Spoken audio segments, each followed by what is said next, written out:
So, what's up guys? For today's video, pumunta kami ng Bukana for today's video mga beb. Kasama ko mga kuya ko, pinsan ko at pamilya ko. Alam nyo bakit nandito kami sa Bukana? Hindi to birthdayhan. Kasal nga pala ito ng pinsan ko. Ang kasal nito, super simple lang guys. Hindi na kailangan ng bongga-bongga. Ang importante, nagmamahalan kayo ng totoo. At maya-maya for today's video, nagpalitan na subuan ng cake. Cheers the wine, kahit tea lights na lang. At ito pa ang hinihintay ng mag-asawa, money dance para makabawi sa gastusin for today's video. Kissing time.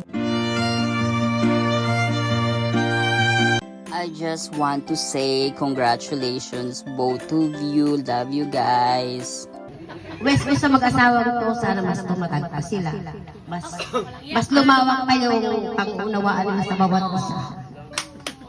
O, di ba? Kasal na kayo? Mas tumatag pa yun. Okay, thank you.